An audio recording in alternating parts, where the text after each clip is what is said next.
요한계시록 13장 2절입니다. 요한계시록 강론 제16강 13장 2절입니다.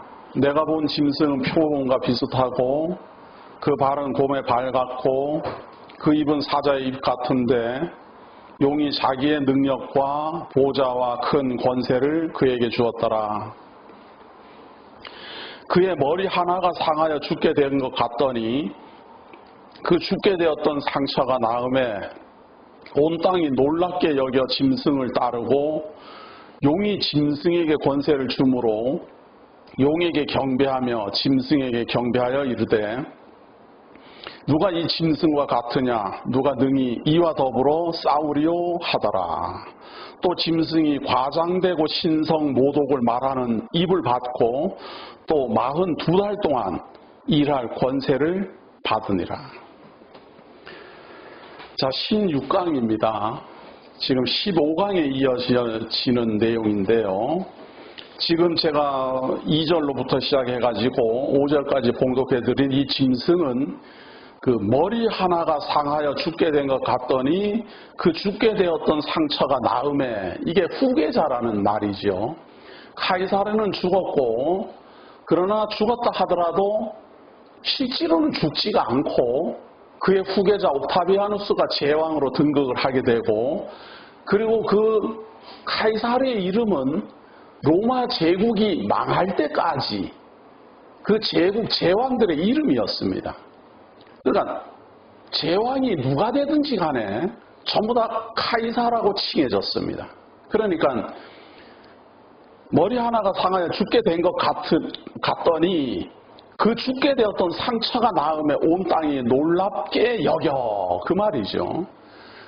이제 카이사르는 영원히 사라졌다 그랬는데 오히려 그 이름이 로마 제국 역사에 길이 존재하는 그런 이름이 되고 세계사에서도 길이 존재하는 이름이 됩니다. 그 줄리어스 시저 혹은 율리우스 카이사르 그렇게 칭해지는 사람입니다. 그 사람은 로마 공화정의 마침표입니다. 그리고 옥타비아누스는 그의 후계자로서 로마 제국의 제왕, 일대 제왕으로 등극하게 됩니다. 그 일대 제왕으로 등극해서 그 옥타비아누스는 굉장히 성군으로 칭해집니다. 역사적으로는 악한 왕이 아니에요. 굉장히 오랫동안 통치를 하면서 로마 제국에 있어서 업적을 많이 남깁니다.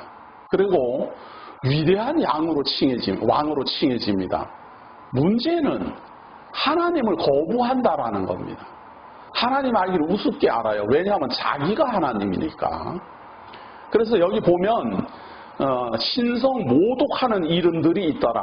하나님 알기를 우습게 합니다. 그리고 많은 신들이 있는데 그 신들 중에 하나가 자기라고 칭해졌습니다. 그래서 이 로마 제국사에 보면 그 카이사르를 신성시해갖고 제사까지 지냅니다.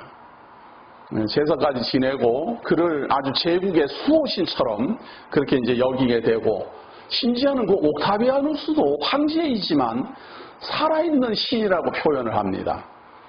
아우구스도라는 말이 곧 살아있는 신이라는 의미를 갖고 있습니다. 영화로운 자, 영화로운 사람, 하나님의 아들, 그러니까 신격의 소유자 이런 의미입니다. 우리들이 말하면은 메시아라는 의미이고 또 성경에 보면 헤롯 당파라는 게 있어요. 그 헤롯 당파 사람들은 헤롯의 정치적 동력자들이지만 그들은 다 같이 옥타비아누스를 메시아로 믿었습니다. 그러니까 이들에게는 우리가 믿는 예수 그리스도는 한낱 나사렛에서 태어나 이름도 없이 십자가에 달려 죽은 그런 한낱 이름 없는 무명의 그런 존재입니다. 우리는 예수 그리스도라고 그러지만 로마 제국의 황제 입장에서 봤을 때는 정말 존재 자체가 무의미한 그런 사람입니다. 그런 사람인데 그거를 지금 이 요한계시록은 하늘의 이적으로 보여주던 것을 지금 역사적 사실로 상징적 표현을 사용해서 말하고 있는 겁니다. 그래서 많은 사람들이 상징이라는 말을 좋아해요. 근데 성경은 상징적 표현은 있지만 그 상징적 표현으로 말하고자 하는 내용이 반드시 있어요. 아무거나 되고 이건 상징이다, 저건 상징이다 이렇게 해서 해석하는 것은 그건 해석이 아닙니다. 상징이다 그러려면 그게 뭔 해석이에요? 열불은 열왕이다 이렇게 해석을 해야지 되는 것이죠. 열불이라는 말은 상징적 표현이라면 그 열불이라는 말은 곧 10명의 왕에 대한 상징이다 그 말이에요. 그렇게 해석을 해야 된다 그 말이죠. 자, 그리고 이 3절 봅니다. 그의 머리 하나가 상하여 죽게 된 것 같더니 그 죽게 되었던 상처가 나음에 온 땅이 놀랍게 여겨 짐승을 따르고, 이제 짐승과 이제 황제를 따르기 시작하는데요. 용이 짐승에게 권세를 주므로 용에게 경배하며 짐승에게 경배하여 이르되 누가 이 짐승과 같으냐 누가 능히 이와 더불어 싸우려 하리. 대적자가 없어요. 로마 제국의 이거를 로마니 팍스라 그래가지고 말이에요. 지중해 일대 전역을 통일합니다. 이 로마는 지중해 전역을 통일하고 첫 번째 로마가 전역을 통일하니까 어떤 일이 벌어지는가 하면 각 나라 각 족속의 국경이 없어져요. 로마 시민은 로마가 통치하는 지중해 전역을 지금 우리가 말하면 이 아시아 쪽만 빼놓고 세계를 통일한 거거든요. 이 로마가 통일을 해서 국경이 없어요. 국경이. 그리고 두 번째는 이 로마는 자기네 나라 이 언어가 말이에요. 이 자기네 나라 언어가 없고 그리스 언어로, 그걸 헬라어라고 그러거든요. 헬라어로 로마 제국 전체 공용어로 사용합니다. 그러니까 헬라어를 사용할 줄 알면 로마 제국은 어디 가서든지 통용이 됐습니다. 이 로마 제국에서 사용하는 고유 그 언어는 지금도 어려워요. 지금도 어려워가지고 사람들은 그거를 굉장히 힘들어합니다. 힘들어하고 그래서 로마 제국은 언어도 그리스 언어를 사용했습니다. 그리고 세 번째로 중요한 것은 이 로마는 자기네 나라에 고유 문화가 없어요. 나라가 생긴 지 얼마 안 되니까 전통적으로 이렇게 전승되어 오던 고유 문화가 없어요. 그래서 바벨론 제국의 문화도 그대로 수용하고 페르시아 제국의 문화도 그대로 수용하고 헬라 제국의 문화도 그대로 수용하고 헬라 제국은 오히려 언어까지 그대로 수용해가지고 말이 로마 제국이지 문화는 다 헬라화되어 있습니다. 이게 로마 제국의 특징입니다. 그래서 강대국이고 힘은 가지고 있지만 모든 문화는 4대 제국의 문화를 다 총집결한, 그래서 사자와 같기도 하고 곰 발바닥 같기도 하고 표범같이 생긴 무서운 짐승이다. 그렇게 표현하는 것은 그 네 가지 문화가 하나로 통일됐다라는 뜻입니다. 이 로마 제국에게 통일됐고 또 이 로마 제국의 제왕에게는 이제 다 죽은 것 같으나 후계자에 의해서 옥타비아누스에 의해서 로마 제정 로마거든요. 이때부터가 이 제정 로마가 만들어지면서 그의 권력은 하늘을 찌릅니다. 하늘을 찌를 정도로 높아집니다. 자, 5절에 한번 보세요. 그의 권세가 어느 정도로 심했는가 하면 또 짐승이 과장되고 신성 모독을 말하는 입을 받고 또 42달 동안 일할 권세를 받으니라. 42개월이라는 이 개월수 혹은 1260일이라는 날짜, 이게 지금 여러 번 나옵니다. 지금 여기 나왔지요. 한번 봅니다. 12장에 한번 봅니다. 12장에 보면 12장 6절에 한번 보세요. 그 여자가 광야로 도망하며 거기서 1260일 동안 그를 양육하기 위하여 하나님께서 예비한 곳이 있더라. 그러니까 예수 그리스도가 이집트로 가가지고 피신해 있는 기간이 약 3년 반 정도 걸린 겁니다. 1260일. 그런데 지금 요 42개월하고 똑같은 날수잖아요. 이것만 끝나는 게 아니고 11장 한번 보세요. 11장. 11장 2절에 한번 보세요. 성전 바깥마당은 측량하지 말고 그냥 두라. 이것은 이방인에게 주었은즉 그들이 거룩한 성을 42달 동안 짓밟으리라. 이 42개월이라는 기간 동안에 성 밖이 이방인의 발에 밟혀요. 그런가 하면 또 1260일 동안 3절 보세요. 내가 나의 두 증인에게 권세를 주리니 그들이 굵은 베옷을 입고 1260일을 예언하리라. 두 증인의 예언 기간이 또 1260일입니다. 또 그런가 하면 제가 방금 말씀 드린 대로 광야에서 철장 권세를 가진 아이가 철장 권세를 가진 아이가 태어났을 때 광야에서 1260일 동안 또 보호를 받습니다. 이렇게 여러 번 나오니까 이게 참 이상하지요. 이게 그때 좀 달라야 될 것 같은데 이게 정확하게 42개월 1260일로 계속 기간이 정해져서 나옵니다. 의아하지요. 저도 한동안 이게 굉장히 큰 의문이었습니다. 어떻게 어디에 대한 날짜인가? 어디 한 군데로를 말하는 게 아니에요. 성 밖이 1260일 동안 이방인의 발에 밟히리라. 42개월 동안 밟히리라. 두 증인이 1260일 동안 예언하리라. 또 철장 권세 가진 아이가 피신을 하는데 피신을 해서 또 1260일 동안 보호를 받을 것이다. 그런가 하면 지금 우리가 읽어드린 대로 요 13장 5절 또 짐승이 과장되고 신성을 말하는 입을 받고 또 42달 동안 이게 뭐예요? 짐승이 또 42달 동안 권세를 받아가지고 하나님의 성도들을 권세를 받아가지고 일할 권세를 받았다. 참 특이하죠. 그런데 굉장히 어려운 것 같지만 사실은 이게 다 하나같이 한 가지의 공통점을 갖고 있습니다. 무슨 공통점인가? 42개월이라는 날짜는 다 정확해요. 딱 정확한데 그동안 짐승이 42개월 동안 권세를 받아서 일하는 동안 성 밖에 이방인의 발에 밟히리라. 42개월 동안 성 밖은 이방인들에게 내어주라. 그래서 이방인의 발에 밟히리라. 이 기간하고 일치해요. 일치하죠. 그리고 철장 권세 가진 아기가 42개월 동안 애굽 땅으로 피신해 가서 보호를 받습니다. 철장 권세 가진 그리스도가 또 두 증인이 1260일 동안 예언해요. 누구에 대해서? 그리스도에 대해서. 자, 이게 굉장히 어려운 것 같지만 간단해요. 성 밖에서는 하나님의 성 밖에서는 이방인의 발에 밟히고 용에게 권세를 받은 짐승이 42달 동안 일한다. 성 안에서는 그리스도로 말미암아 두 증인이 42개월 동안 예언하고 또 하나님의 보호를 받아서 42개월 동안 애굽 광야에서 보호를 받는다.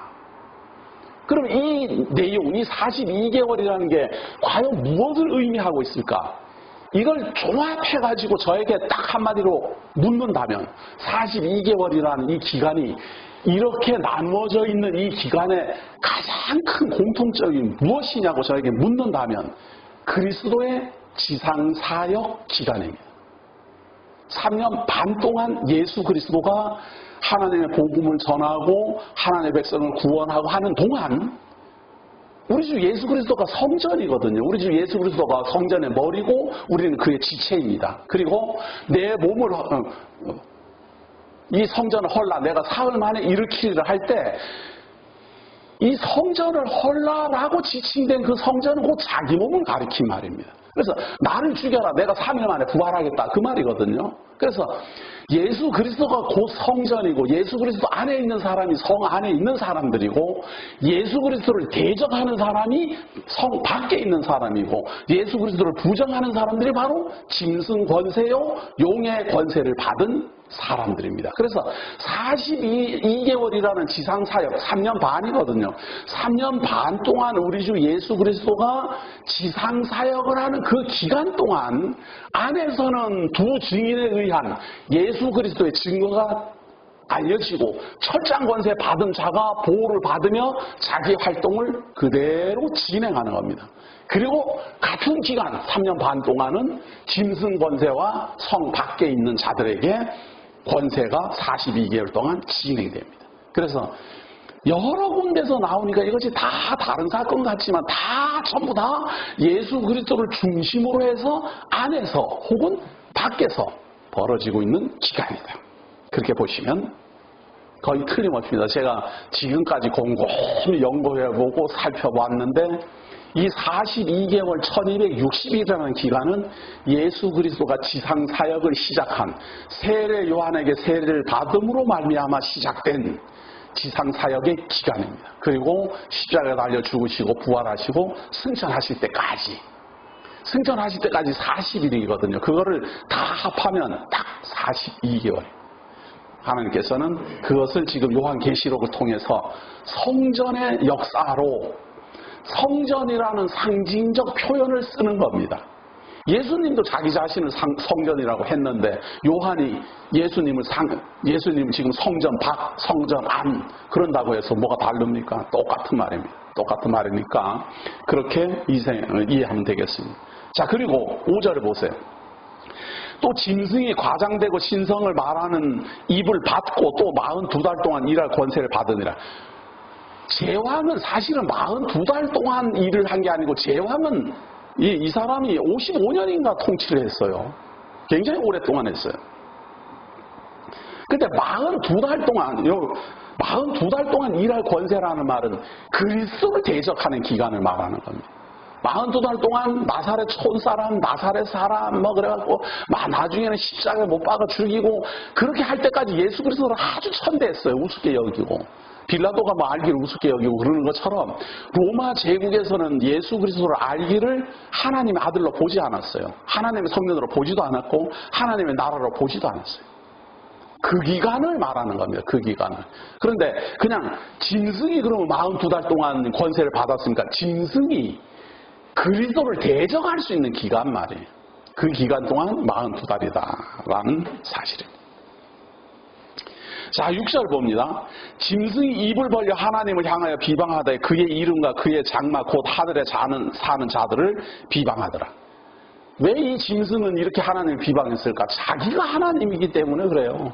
자기가 신인데 다른 신을 우습게 여기죠. 자기가 신인데 먼 여호와를 믿는다라든지 하나님의 언약대로 오신 자가 예수 그리스도라든지 하는 말들을 다 비방하고 우습게 여기는 겁니다. 그리고 사실처럼 보였습니다. 이 옥타비아누스 때문에 이 옥타비아누스가 예수를 그리스도로 사실은 옥타비아누스는 예수가 누군지도 모를 겁니다. 왜냐하면 옥타비아누스가 직접 예수를 사형시키거나 이런 건 아니거든요. 그런데 빌라도 총독이 사형언도를 내릴 때 빌라도 총독이 사형언도를 내려서 십자가에 못 박지만 그 권한이 옥타비아누스 황제의 권한입니다. 사형을 집행하라 하는 권한은 어떤 누구에게도 함부로 사형시키는 권한이 없어요. 그래서 로마 황제가 그 권한을 부여한 사람만 사형 언도를 내릴 수가 있어요. 그러니까 빌라도가 예수를 십자가에 처하라고 판단을 내렸지만 그 권세는 바로 이 로마 황제 옥타비아누스의 권세다. 그 말입니다. 그러니 이 사람이 예수 알기를 얼마나 우습게 알았겠습니까? 지금 그 이야기를 하고 있는 겁니다. 6절입니다. 짐승이 입을 벌려 하나님을 향하여 비방하되 그의 이름과 그의 장막 곧 하늘에 사는 자들을 비방하더라. 자, 그리고 여기서 우리가 조금 더 봐야 되는 것은 지금 이 짐승이라는 존재가 제가 옥타비아누스요 로마 제국의 초대 황제라 이렇게 이제 말을 했습니다. 말을 하니까 옥타비아누스가 그럼 유대나라를 통치했는가? 사실은 통치하지 않았어요.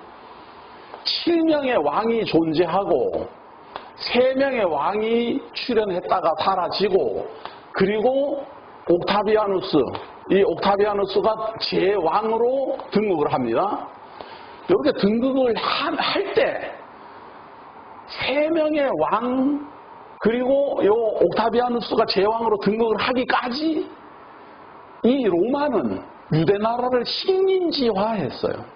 폼페우스가 이 유대나라를 침공해서 식민지화한 그때로부터 그럼 요 3명이 공동 통치할 때로부터 옥타비아누스가 제왕이 될 때까지 요 유대나라는 로마 제국의 위국이었습니다.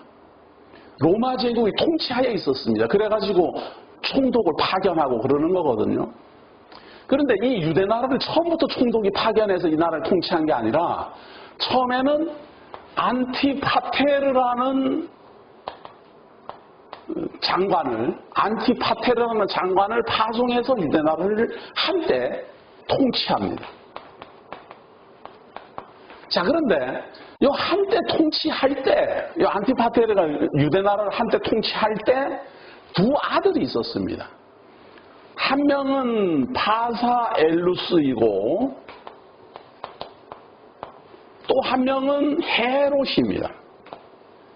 그럼 안티파테르가 한때 유대나라를 통치할 때 로마 제국의 권세를 받아서 유대나라를 한때 통치할 때 이 두 사람도 아버지를 도와서 같이 통치를 했습니다. 그 지역을 나눠서 통치를 하다가 안티파테르가 죽고 이제 한때가 끝났어요. 한때가 끝나니까 파사엘루스하고 헤롯이 유대나라를 통치를 하는 겁니다. 둘이 또 한때를 통치를 하니까 유대나라에서 반란이 일어났어요. 이 두 사람이 통치를 할 때 반란이 일어나갖고 감옥에서 형인 파사엘루스는 죽고 헤롯은 로마로 도망갑니다. 로마로 도망가요. 여기 살았어요. 로마로 도망가요. 갔다가 옥타비아누스가 악티움 해전을 벌이고 할 때 적극적으로 도와줍니다. 자기가 재물을 많이 가지고 간 그걸로 옥타비아누스가 안티오누스하고 클레오파트라하고 연합군에 대해서 악티움 해전을 벌일 그때 군사자금을 이 헤롯이 적극적으로 도와줍니다. 거기에 대한 대가로 이 옥타비아누스가 제왕으로 있으면서 이 헤롯을 또다시 유대나라로 보냅니다. 그 보낼 때 그냥 보내는 게 아니라 로마 군사를 붙여서 보내요. 그래가지고 헤롯이 한때 통치하다 도망갔다가 다시 옵니다. 다시 와요. 다시 와서 유대나라를 또 전쟁을 벌려갖고 그 반란을 일으켜갖고 유대나라를 독립했던 사람들을 한 3년 반 정도 뭐 통치했나 그래요. 지금 여기 42개월이라는 숫자 계속 나오듯이 역사적 사실에도 보면은 계속 3년 반이 계속 나와요. 그런데 한 3년이 좀 넘어가는 기간 동안 이 헤롯 가문을 축출하고 유대나라가 다시 회복을 했다가 헤롯이 옥타비아누스의 힘을 얻어서 돌아와가지고 전쟁을 일으켜서 유대 왕국을 또 무너뜨립니다. 그리고 헤롯이 또 한때 왕노릇합니다. 그러니까 이게 지금 한때 그리고 헤롯은 두 때를 통치하는 거죠. 아버지가 통치한 때가 한때고 헤롯은 두 때를 통치하게 됩니다. 그리고 헤롯이 예수 그리스도가 출생 이후에 아켈라오라는 뭐 정확한 아들인지 뭐 확인하기 좀 어렵지만 하여튼 후계자예요. 아켈라오가 왕이 됩니다. 이 아켈라오가 세례 요한의 목을 자른 사람입니다. 이 아켈라오가 통치할 때 광야에 성령의 인도함을 받아 광야에서 40일 동안 우리 주 예수 그리스도가 시험을 받습니다. 그러니까 아켈라오가 통치하고 있는 중간에 출현했으니까 요거는 반때 그렇게 말하는 겁니다. 중간이다 이 말이죠. 그래서 유대나라를 이두메 사람이거든요. 유대나라를 유대나라 사람이 아닌 사람들이 통치한 기간이 안티파테르가 한때, 그리고 파사엘루스하고 헤롯이 또 한때, 그리고 헤롯이 도망갔다가 다시 와서 또 한때, 그리고 그의 후계자 아킬라오가 통치하고 있는 기간, 그러니까 한때, 두때, 반때 만에 우리 주 예수 그리스도가 출현해서 하나님 나라가 시작됐다 그 말입니다.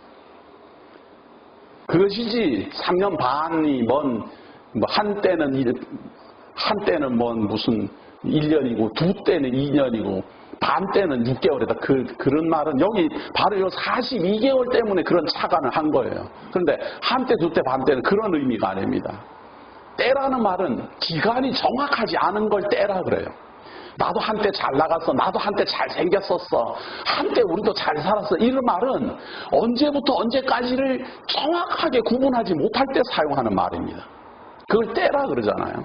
왕년에 나도 잘 나간 사람이 뭔지 이런 말입니다. 그런데 그걸 갖고 한때는 1년이다 이렇게 계산하는 것은 잘못된 계산법이다라는 겁니다. 자, 그런데 이렇게 이제 진행됐어요. 그런데 이 옥타비아누스의 권세를 받아서요 헤롯 가문이 유대를 통치하니까 요것을 짐승의 용의 꼬리 그렇게 말하는 겁니다. 머리는 옥타비아누스인데 이 용이 권세를 준 짐승의 머리는 옥타비아누스인데 이 옥타비아누스의 꼬리에 불과하잖아요. 그 권세의 힘을 받아갖고 이제 행사를 하는 거니까. 자, 그런데 이제 직접적으로 역사적 사실로 우리가 볼 때는 바로 이 헤롯이 유대나라를 박해를 하는 거니까 마치 헤롯이 대단한 인물처럼 보이는 겁니다. 그런데 우리는 근본을 보는 겁니다. 근본은 사단이고 용이고 마귀고 역사적 사실로는 로마 제국이고 그 로마 제국의 왕들 중에서도 옥타비아누스고 그리고 그 옥타비아누스의 힘을 받은 사람이 바로 헤롯 가문이고 그렇게 좁혀서 들어오는 겁니다. 자, 7절 이제 봅니다. 13장 7절에 또 권세를 받아 성도들과 싸워 이기게 되고 각 족속과 백성과 방언과 나라를 다스리는 권세를 받으니 죽임을 당한 어린 양의 생명책에 창세 이후로 이름이 기록되지 못하고 이 땅에 사는 자들은 다 그 짐승에게 경배하리라. 이 짐승을 섬기지 않고는 살 수가 없어요. 우리는 이 짐승이 아주 악한 일을 했는 줄 알지만 그리스도인으로서 봤을 때 악한 겁니다. 하나님을 대적하고 그리스도를 부정하고 십자가에 다는 원흉이니까 악하게 보는 것이지 정치인으로서는요, 이 옥타비아누스는 아주 현명한 그리고 검소한 그런 제왕으로 정평나 있습니다. 이런 일화가 있어요. 평생토록 제왕으로 군림하면서 이 옥타비아누스가 앉아있던 의자가 있잖아요. 그걸 권자라 그러잖아요. 제왕의 권자는 모든 나라 국가의 제왕의 앉는 의자는 어느 사람들 거보다 더 화려하고 웅장하고 멋있잖아요. 왕이 앉는 거니까. 거기다가 제왕이 앉는 의자예요. 그런데 옥타비아누스는 나무 걸상에 앉아서 평생을 지냈습니다. 나무로 두드려 만든 걸상. 그렇게 검소했어요. 또 자기 사무실이 자기가 그 궁정 안에서 자기가 업무를 제왕이 업무를 보는 그 궁정 사무실이 제왕으로서는 초라하게 짝이 없도록 꾸며놨어요. 아무것도 뭐 요란하거나 뭐 이런 걸로 뭐 치장을 못 하겠어요. 치장. 그래서 로마 제국에 좀 부유한 사람들은 이 옥타비아누스가 부르면 벌벌 떨었어요. 왜냐하면 자기네 집 하인들 집하고 제왕의 집이 비슷했기 때문에 그래요.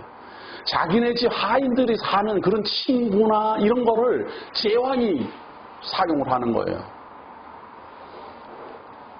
그리고 먹는 것 말이에요. 우리 먹는 거. 그 역사책에는 그렇게 돼 있어요. 새 모이만큼 먹어요. 새 모이. 새에게 모이를 이렇게 한번 줘보세요. 얼마나 많이 주는가. 암만 많이 줘도 한 주먹 주기 힘들어요. 근데 이 옥타비아누스가 평생토록 매 끼, 그것도 하루에 한 끼 혹은 두 끼밖에 밥을 안 먹는데, 식사를 안 하는데, 그 끼니가 새 모이만큼 먹었다. 새 모이. 그 식단표가 보면 그래요. 오늘은 옥수수 12알, 포도 3알. 알로 쳐요, 알로. 포도 3알. 그리고 옥수수 12알. 이게 식사예요. 그러니까 먹는 거 그렇지요. 그리고 화려한 치장 없고 검소하지요. 그리고 수시로 가난한 백성들이 이방민족을 말하는 게 아니라 로마 시민에게만 그런 거예요. 로마 시민에게만. 로마 시민들이 가난하게 사는 지역은 수시로 살펴서 혜택을 부여하려고 애를 썼어요. 또 현명하고 글을 잘 써가지고 정치 철학을 담은 책을 많이 냈어요. 그래서 예수를 부정하는 사람은 이 옥타비아누스를 위대한 왕이라 그럽니다. 그 고대 시대에 그랬으니까. 중요한 것은 하나님을 부정하는 거예요. 이것이 저는 지금 굉장히 중요한 말을 한 겁니다. 우리가 이 현대를 살아가면서요, 모든 사람이 의인이라 그래요. 모든 사람이. 좋은 일 많이 하고, 숨어서 일하고, 돈 몇 억 모아가지고는 다 구제하고, 정말 좋은 사람이다, 좋은 사람이다. 그런데 하나님만 안 믿어요. 그런 사람이 우리한테 사실 대적자거든요. 근데 그 대적자라고 누가 생각합니까? 네? 생각 안 해요. 오히려 본받으라 그래요. 본받으라고. 이게 정말 무서운 세속주의입니다. 오히려 이 사람은 하나님도 안 믿는데 이렇게 놀라운 구제 활동하는데 당신은 하나님을 믿는다면서 그것밖에 못해? 이렇게 비난도구로 쓰잖아요. 그러나 성경은 말이에요. 우리 하나님은 말이에요. 세상에서 의롭다함을 잊는 것보다 하나님을 안 믿는 것에 더 진노하는 겁니다. 왜? 하나님 왜 그럴까? 왜 그렇게 냉정하고 그렇게 지독한 독재자일까? 하나님을 믿지 않는다라는 말은 곧 하나님은 거짓말쟁이입니다. 그 말이잖아요. 아니 하나님을 믿지 않는 게 왜 하나님을 거짓말쟁이라고 합니까? 제가 조금 더 설명할게요. 하나님은 내가 이 세상 만들었다 그러는데 하나님이 뭐가 있어? 이러면은 하나님은 내가 만들었다 그러고 사람은 뭔 하나님이 있어? 이러면은 하나님 거짓말하지 마세요. 그 말 아니에요. 그게. 에? 하나님이 강세창이를 출생시켰다. 하나님이 강세창이를 만들었다. 그러는데 강세창이가 내가 저절로 태어났지 뭘 자기가 만들어. 그 말이 곧 하나님은 새빨간 거짓말쟁이입니다. 그 말이에요. 그 말에 하나님이 진노한다. 그 말이에요. 이게 정말 중요한 말이거든요. 그래서 하나님을 대적한다라는 것이 꼭 하나님을 비방하고 교회를 핍박을 하고 그래야만 대적이 아니고 부정하는 게 곧 대적이에요. 이 옥타비아누스가 바로 그런 사람이에요. 자기가 봤을 때는 현명하고 그냥 잘 먹고 잘 살면 되는 것이지 뭔 예수를 믿어. 뭔 예수가 니네들 메시아야. 내가 메시아지. 내가 너희들 밥 주잖아. 내가 너희들 땅 주잖아. 내가 너희들 권세도 주잖아. 그렇게 하는 사람이 바로 이 황제입니다. 이것이 황제만 그러는 게 아니라 모든 왕은 말이에요. 대한민국의 왕은 이 대한민국의 모든 것이 자기 거예요. 자기 건데 신하들한테 분배해 주는 거예요, 자기가. 너는 일 잘했으니까 이만큼 가져라. 너는 일 못했으니까 요것만 가져라. 이렇게 분배한다 그 말이에요. 너는 귀족이다. 너는 양반이다. 너는 상놈이다. 이렇게 계급도 정하고 왕이 마음대로요. 지금 우리 시대에 이렇게 하는 사람은 신이나 하는 거예요. 하나님이나 하는 것을 왕들은 다 자기네들이 했다 그 말이에요. 왜냐하면 자기가 신의 아들이니까. 근데 이 제왕은 그렇게 하는 게 뭔 죄의식을 갖고 하는 게 아니고 당연한 듯이 하는 거예요. 그게 정치를 잘하는 거예요. 자기가 제국을 침공을 하고 나라를 식민지화하고 그 나라 사람들에게 참 재물을 거두어 들어갖고 로마 시민들을 향해서 분배를 해주고 먹여주고 재워주고 집 주고 그렇게 하니까 자기는 좋은 왕이잖아요. 착취하지 않고 나눠주니까 오히려 더 중요한 건 하나님이 니들한테 이래 해줘 내가 해주잖아. 그런다니까요. 처음에는 로마만 대상으로 했지만 그 다음에는 각 지역에 이제 로마의 귀족들, 로마의 그 계급 높은 사람들 있잖아요. 백부장이니 천부장이니 뭐 이런 사람들에게도 갖가지 혜택이 주어집니다. 그런 모든 혜택을 받은 사람이 바로 사도 바울입니다. 그때 당시에 사도 바울이 가지고 있는 권세는요, 지금으로 말하면 미국 시민권을 가지고 대한민국 국적을 가지고 있으면서 국무총리 아들에다가 하버드를 나와고 옥스퍼드를 졸업하고 우리 참 온라인 성도 교회 교인이 된 그런 정도의 권세, 그런 정도의 위치에 있는 사람. 세상적으로는 그렇다. 그런데 그 사람이 자기가 가지고 있는 모든 권세가 하나님을 대적하는 권세다라고 판단을 하고 모든 걸 배설물로 여기고 오직 예수만 그리스도로 믿었다. 그런 게 믿는 성도거든요. 권세를 쫓아가지 않고 학문을 쫓아가지 않고 자기의 어떤 명예나 자기의 어떤 이익을 추구하지 않고 하나님을 경외하는 사람. 이것이 신앙인이에요. 그런데 우리는 그걸 보는 눈이 부족해요. 그저 사람들에게 칭찬 듣고 잘 살면은 하나님도 칭찬하는 줄 알아요. 옥타비아누스처럼 칭찬받은 사람이 없어요. 신으로 추앙받았어요, 진짜로. 그런데 이 옥타비아누스 신으로 추앙하지 마라 그랬어요. 얼마나 멋있는 사람. 대신 예수도 믿지 마라 그랬어요. 그래서 이 옥타비아누스 때문에 로마 제국이 콘스탄틴 황제가 출현할 때까지 약 300년 동안 예수 믿는 사람을 핍박했어요. 그 영향이 바로 이 옥타비아누스 때문에 발생한 겁니다. 예수 믿는 사람을 불에 태우고 예수 믿는 사람을 화형에 처하고 한 것이 바로 이 옥타비아누스가 왜 신을 믿느냐 헛수고하게 왜 그래 내가 먹여주지 않냐 내가 나나 내 명령이나 잘 순종하고 잘 따르지 넌 다른 신을 믿어. 아주 기분 나쁘게 생각했어요.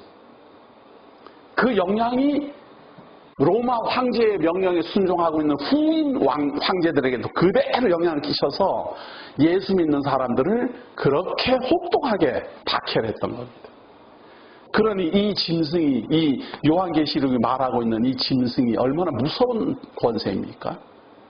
그런데 이 내용을 보면, 요한계시록의 내용을 보면 진짜 무서운 짐승은 맞는데 역사적 자료를 보면 무섭지가 않은 거예요. 현명한 왕이다 그러고 뭐 칭송이 대단하고 뭐 그의 정치인 아우구스도의 뭐 정치 논문집을 배워라 그러고 오히려 의인으로 추앙을 받고 있으니까 이게 이해가 안 되는 거예요. 그러나 오늘 이 16강을 듣고 잘 생각해 보십시오. 과연 이 세상에서 의롭다 하는 사람이 하나님 앞에서도 의로운 사람인가? 또 이 세상에서는 저주받을 자라고 하는 사람이 예수를 그리스도로 믿는데 과연 그 사람이 저주받을 자인가? 우리는 정말 하나님 앞에서 자기 자신을 돌아봐야 됩니다. 내가 정말 하나님 앞에서 살고 있는지를 돌아봐야 됩니다. 혹시 사람한테 보이려고 사는 건 아닌지 돌아봐야 돼요. 자, 이 짐승의 권세는 8절입니다. 7절 보세요. 또 권세를 받아 성도들과 싸워 이기게 되고 각 족속과 백성과 방언과 나라를 다스리는 권세를 받은 이게 바로 제국이에요. 왕이라면 각 족속, 백성, 방언과 나라 이 말을 쓰지 않아요. 한 나라만 통치하는 게 왕이잖아요. 그런데 제국은 언어가 다르는 백성, 족속이 다른 족속들, 나라가 다르는 그런 모든 것들을 다 통치한다 그 말이에요. 그러니까 제왕이다 그 말이죠. 죽임을 당한 어린 양의 생명책의 창세 이후로 이름이 기록되지 못하고 이 땅에 사는 자들은 다 그 짐승에 경배하리라. 생명책에 이름이 기록되지 않은 사람은 다 경배하게 돼 있어요. 우리가 볼 때는 나는 그때 태어났으면 경배 안 할 거다 그런 말 하지 마십시오. 생명책에 기록되지 않은 사람은 이때 태어난 사람은 다 경배했어요.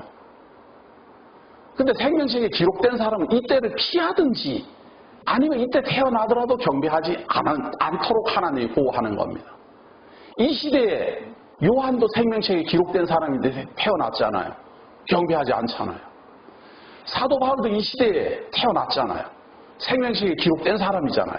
그런데 경배하지 않잖아요. 그런 사람이 있는가 하면 그 외에 생명책에 기록되지 않은 많은 사람들은 다 경배할 수밖에 없습니다. 그만큼 막강한 로마 황제의 권세였어요. 10절에 보세요.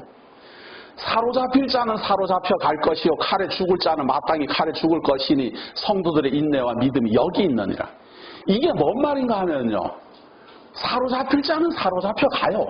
칼에 죽는 자는 마땅히 칼에 죽고 그걸 가지고 하나님이 있니 없니 그러지 마라 그 말이에요. 하나님이 있다면 어떻게 사로잡혀 갈 수가 있어? 하나님이 있다면 우리 교회가 왜 이런 일이 발생해? 하나님이 있다면 우리가 왜 이렇게 분란이 일어나? 하나님이 있다면 왜 이렇게 병이 들어? 하나님이 있다면 우리 아버지가 왜 저렇게 고통 속에 죽어? 하나님이 있다면 왜 우리 집에 교통사고가 발생해? 그런 생각이 드는 게 인내함이 없는 거예요. 우리는 이래야 돼요. 사로잡혀 갈 때가 됐으니까 사로잡혀 갔구나. 망할 때가 되어서 망했구나. 흥할 때가 되면 흥하겠구나. 그렇게 봐야 된다 그 말이에요. 하나님이 지금 이 짐승에게는 42달 동안 권세를 주어서 하나님의 아들이라도 마음대로 농락할 수 있도록 권세를 주었는데 그럼 하나님 아들이라도 십자가에 달릴 때가 되면 달리고 죽을 때가 되면 죽고 부활할 때가 되면 부활하는 것이지. 우리는 그냥 나타나는 현상을 보고 다 평가를 하고 성공했니 실패했니 야단이다 그 말이에요. 일생사도 마찬가지예요. 일생사도. 강세찬이가 뭐가 좀 잘 되는 것 같으면 흥하는 것 같고 안 되는 것 같으면 망하는 것 같고 그냥 망하면 하나님이 있다면 이럴 수가 있을까? 흥하면은 역시 하나님이 복 주었구나. 우리는 말이에요. 망해도 하나님의 복 줬구나라고 고백할 수 있어야지 돼요. 솔직히 그런 말은 안 나오지만. 그래도 사상만큼 좀 그래야 된다 그 말이에요. 그러니까 좀 힘들면은 그렇게는 말을 못해도 망해도 하나님의 복 주어서 제가 망했습니다. 그렇게 고백을 못해도 이렇게는 하세요. 하나님이 틀림없이 더 좋게 하시려고 이렇게 힘들게 하셨구나. 틀림없이 이 시기가 지나면 하나님이 더 좋게 하시려고 이렇게 하셨구나라는 고백을 하게 될 때가 온다. 그런 지혜가 있기를 바랍니다. 자, 그런데 11절에 내가 보매 또 다른 짐승이 땅에서 올라오니 어린 양같이 두 뿔이 있고 용처럼 말을 하더라. 자, 이 옥타비아누스에 의해서 이 권세를 받았는데 성경은 이 옥타비아누스의 권세를 짐승 권세라 그랬어요. 그리고 이 옥타비아누스에게 권세를 준 자가 붉은 용이에요. 용이 짐승에게 권세를 주었는데 그 짐승이 바로 옥타비아누스예요. 그런데 이 짐승 말고 또 다른 짐승이에요. 이 짐승이라고 하면 정치 권력자들을 말하는 겁니다.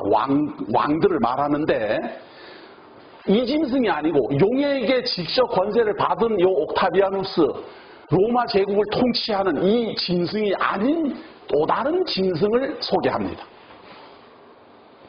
또 다른 짐승이 땅에서 올라오니 어린 양같이 두 뿔이 있고 용처럼 말을 하더라. 이 짐승은 뿔이 양같이 이 두 뿔, 어린 양같이 두 뿔을 갖고 있어요. 뿔이 있어요. 그가 먼저 나온 짐승의 모든 권세를 그 앞에서 행하고, 이 말은 이 옥타비아누스 이 짐승의 권세를 그대로 가졌다. 이런 걸 위임권이라 그래요. 위임. 로마 황제의 권세를 또 나온 요 짐승이 그대로 행하는 걸 위임 권세라 그래요. 그래서 자기가 행하긴 행하지만 로마 황제의 이름으로 그래요. 그래서 영화를 이래 보면 그럽니다. 가이사의 이름으로 이래 하잖아요. 그게 뭔 말인가 하면은 내가 행하지만 사실은 가이사에게 그런 권세를 받았다. 그런 말이거든요. 빌라도도 마지막에 빌라도가 이렇게 재판하잖아요. 예수 그리스도를 십자가에 처하도록, 성경은 십자가에 못 박도록 내어주니라 이러고 말았어요. 성경에는. 그러나 진짜 이거 판결문을 쓸 때는 그렇게 쓰면 안 되죠. 어떻게 써야 되는가 하면 뭐 이러이러한 연유로 인해서 십자가형을 언도하노라 가이사의 이름으로 빌라도 이렇게 써야 돼요. 그 사형 판결을 내릴 때 말이에요. 그러니까 가이사 황제의 이름으로 빌라도 총독 다 하고 판결문을 딱 내리는 거예요. 그게 뭔 말인가 하면 이 총독의 권세를 받았다 그런 말이거든요. 자, 그런데 여기서 말하는 이 짐승은 빌라도가 아니고 헤롯이지요. 헤롯이 바로 이 옥타비아누스의 권세를 받아서 지금 유대를 통치하는 사람이고, 이 헤롯이 예수를 죽이려는 사람이고, 또 이 아켈라오도 헤롯의 후계자이지만 같은 헤롯 가문이에요. 그러니까요, 다 같아요. 안티파테르, 파사일루스, 헤롯의 후계자 아켈라오가 다 이 짐승 권세예요. 요 두 번째 나오는 짐승 권세에 해당된다. 그들은 짐승의 모든 권세를 그 앞에서 행하고 땅과 땅에 사는 자들을 처음 짐승에게 경배하게 하니 곧 죽게 되었던 상처가 나은 자니라. 카이사르가 이제 죽었는데 여전히 그 이름이 그대로 존재하고 있는 황제를 경배하게 해요. 황제를 경배하게 하고 가이사르에게 경배하게 해요. 그래서 로마 황제들은 옥타비아누스 때부터 죽은 카이사르를 황제 이름으로 불렀지만 헤롯도 같이 불렀어요. 왜? 위임 왕이니까. 사실은 로마 제국의 신하거든요. 근데 자기만 그렇게 하는 게 아니고 유대나라를 통치하면서 유대나라 백성들에게도 다 그렇게 했다 그 말이에요. 자, 13절 큰 이적을 행하되 심지어 사람들 앞에서 불이 하늘로부터 땅에 내려오게 하고 짐승 앞에서 받은 바 이적을 행함으로 땅에 거하는 자들을 미혹하며 땅에 거하는 자들에게 이르기를 칼에 상하였다가 살아난 짐승을 위하여 우상을 만들라 하더라. 황제를 섬기도록 하는 겁니다. 그 황제를 섬기도록 하는 사람들을 바로 성경은 헤롯 당파라고 말합니다. 그래서 이 헤롯 당파는 어떻게든 세금을 거두어갖고 로마 제국에게 보내려고 애를 썼어요. 로마 제국에 보내지 않으면 이 헤롯이 관장해가지고 이 나라를 통치하는 자금으로 사용했어요. 그런데 성경에서는 13절을 보세요. 큰 이적을 행하되 심지어 사람들 앞에서 불이 하늘로부터 땅에 내려오게 하고 이걸 했을까 안 했을까? 고대 시대에 보면 말이에요. 신전을 만들어요. 신전을. 꼭 하나님 안 믿어도 돼요. 다 우상이 뭐 제우스 신전이 무슨 신전이 이런 신전들이 많잖아요. 그 신전들이 전부 이런 장난을 했더라고. 그 신전에 딱 들어가면은 뭐 천정에서부터 무슨 음성이 내려오는 음성이 들리게 하는 장치를 만들어 놓고 또 혹은 뭐 불이 막 붕붕 떠다니게 공중에 불이 막 떠다니게 하는 이런 장치를 만들어 놓고 어리석은 사람들을 속이고 말이죠. 여신 앞에 가면은 막 이렇게 여신의 그 유방에서 젖이 막 흘러나오도록 그런 장치를 만들어 놓고,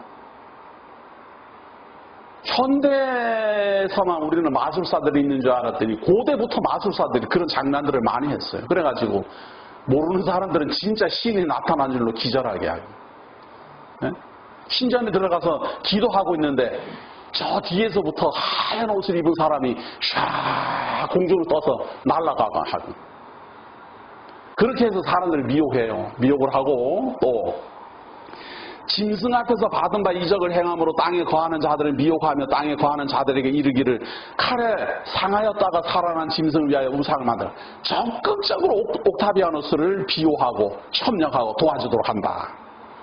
자, 그가 권세를 받아 그 짐승의 우상에게 생기를 주어 그 짐승의 우상으로 말하게 하고, 이게 대단히 어려운 게 아니에요. 말하는 장치를 신전에다가 만들어 놓고 이렇게 사람이 들어가서 바닥을 딱 디디면 그 무게 때문에 소리가 쥐익 나는 거예요. 우상이 말을 원래 못하는데 우상에게서 말이 나오는 소리가 나도록 만들어 놓는 거예요. 그렇게 신전에다가 막 장난을 하고 별의별 장치를 다 만들어 놨어요. 고대 시대는 그걸 몰랐는데 최근에 다 조사를 하니까 다 나와요. 그게 신전이 마술사들이 진짜 장난해 놓은 거예요. 그게 다. 뭐 별의별 장치가 다 있더라고요. 경배하는 사람이 딱 엎드리게 되면은 하늘 이렇게 위에서 불이 쫙 내려와요. 이 사람의 고개를 따라서 불이 내려오는 거예요. 고개를 들면은 이 불이 없어져요. 그런데 그 순간에 엎드렸다가 눈을 뜨니까 불이 번쩍한답니다. 엎드리는 사람 입장에서 볼 때는. 그러니까 내려올 때 불이 따라 내려왔다가 고개 드는 그 무게로 인해서 불이 딱 사라지는데 그 순간에 사람들 눈에는 불이 번쩍 이른다. 그런 장치, 저런 장치 사람들 가지고 정말 많이 장난했어요. 말하게 하고 음성 나오게 하고, 신전에 들어가면 웅 울려갖고 마치 하늘에서 막 신이 말하는 것처럼 만들고.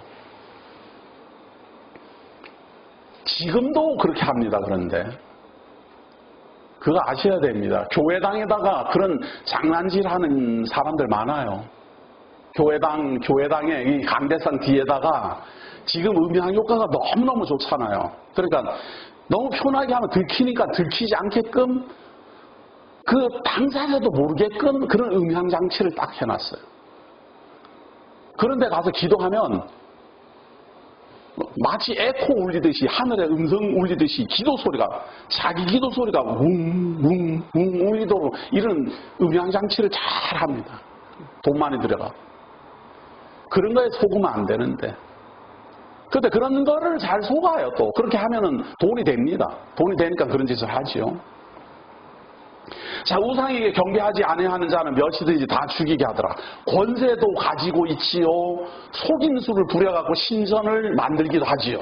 자, 그것만 하는 게 아니라 16절, 그가 모든 자 곧 작은 자나 큰 자나 부자나 가난한 자나 자유인이나 종들에게 그 오른손에나 이마에 표를 받게 하고, 누구든지 이 표를 가진 자 외에는 매매를 못하게 하니, 이 표는 곧 짐승의 이름이나 그 이름의 수라. 지혜가 여기 있으니 총명한 자는 그 짐승의 수를 세어보라. 그것은 사람의 수니 그의 수는 666이니라. 17강에서 666 강의가 시작되겠습니다. 기도하겠습니다. 하나님께서 우리를 사랑하시고 하늘로부터 주시는 계시의 말씀을 통하여서 이 세상을 섭리하시고 이 세상을 주관하시고 하나님의 나라를 약속하시고 이루시는 하나님의 섭리를 보게 하시니 고맙습니다. 우리가 어찌 하나님의 뜻을 알며 보이지 않는 하나님을 깨닫겠습니까? 하나님이 선지자로 말씀하시고 사도들로 증거하시고 우리 주 예수 그리스도로 성령의 감동으로 믿어지고 보게 하시고 듣게 하시니 고맙습니다.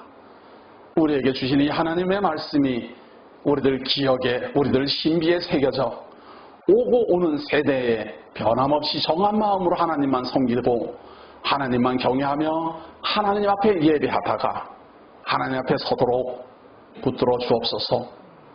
오늘도 귀하신 시간을 통하여서 하나님의 계시의 말씀 증거하고 해석하게 하시는 애 감사드리오며 예수님 이름으로 기도드립니다.